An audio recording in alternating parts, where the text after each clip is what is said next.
the whispering wind. It started with a whisper, one carried not through mouths, but through paws padding across old cobblestone and fur brushing against legs. Somewhere in the Seto Inland Sea of Japan lies a tiny, mysterious island most have only heard about in passing. It doesn't have cars or a supermarket. It has no bustling city center or towering buildings. But what it has, what makes it special, is cats. Hundreds of them. Welcome to Eshima, known by many as Cat Island, where feline residents outnumber humans 6 to 1. And this is the story of one visitor, Ellie Harper, whose quiet journey to escape the world became something so much more. A story of connection, healing, and a swarm of purring, whiskered miracles. Chapter 1, The Arrival. Ellie Harper had always been more comfortable around animals than people. After losing her grandmother, who raised her and shared her love for cats, Ellie took a sabbatical from work.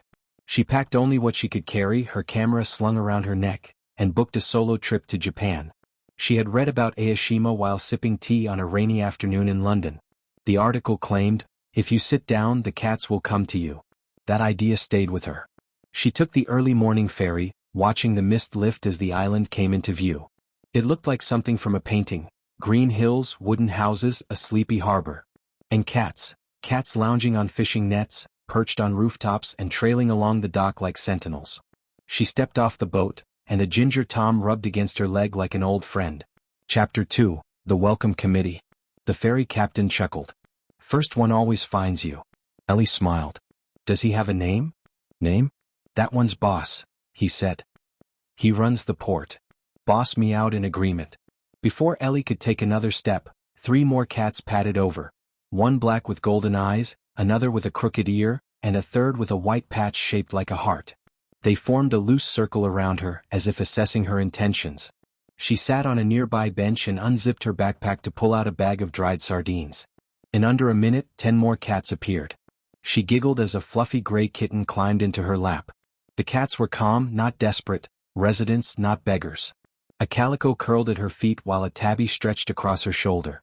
Ellie felt something lift inside her, a sense of peace, of being exactly where she was meant to be. Chapter 3, Tales from the Locals.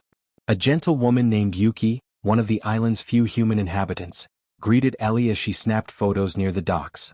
"You're the girl who sat and summoned the army?" she said with a wink. Ellie laughed. "I think the sardines helped."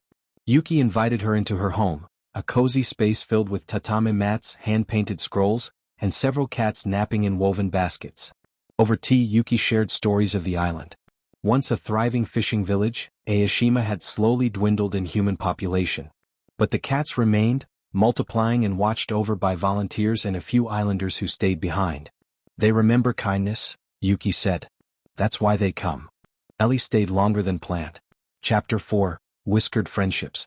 She named them all in her journal. There was Maru, the plump orange tabby who followed her everywhere. Hannah, the shy white kitten who only approached during sunrise. Sensei, an old, scarred Tom who liked to nap on her suitcase. Each day, Ellie explored a different part of the island. The cats showed her hidden paths, overgrown shrines and sun-drenched ledges perfect for reading. She wrote postcards to her late grandmother, pretending to send them from the cats. "Dear Gran, today Maru got into my rice bowl. I didn't mind." He looked so pleased. Chapter 5, The Cat Whisperer. Word spread online.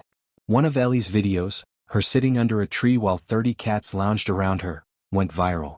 People dubbed her the Cat Whisperer of Eshima. Messages poured in from around the world. Some wanted to visit. Others just wanted to say thank you for sharing something so pure. But Ellie wasn't there for fame. She stayed because she felt alive again. Chapter 6, Healing in the Fur. One afternoon, during a quiet moment, Ellie broke down. She sat near the beach where the waves barely kissed the shore, and cried for all she had been holding in. She missed her grandmother. She missed knowing what came next. Sensei jumped into her lap and purred. One by one the cats came. They didn't demand anything. They just stayed. And that's when she realized, she didn't come to Cat Island to escape grief. She came to remember love. Chapter 7, Giving Back. Ellie extended her stay and began helping Yuki and other caretakers. She set up donation links through her viral content, raising funds for cat shelters.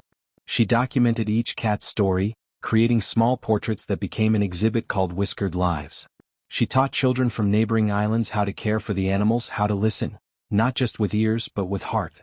Chapter 8, The Sit That Started It All. On her last day, Ellie went back to the bench where she first sat. The same cats came. A few new ones joined. Boss took his place beside her. She set down her journal and wrote, "If you sit on Cat Island, the cats will find you. But if you stay, you might just find yourself." Epilogue, meows echo forever. Ellie returned home, but not empty. She carried stories, purrs, tiny scratches of affection, and hope. Cat Island was no longer just a place. It was a promise that even in silence, connection speaks. She published a book titled, The Cats That Saved Me. And every time she missed them, she'd sit still and remember the sound of paws on stone. Moral of the story. Healing often comes when we least expect it. Sometimes the quietest places speak the loudest. Kindness has a ripple effect, especially when shared with animals. Love and grief can coexist and lead to growth. Sitting still can be the most powerful thing you do.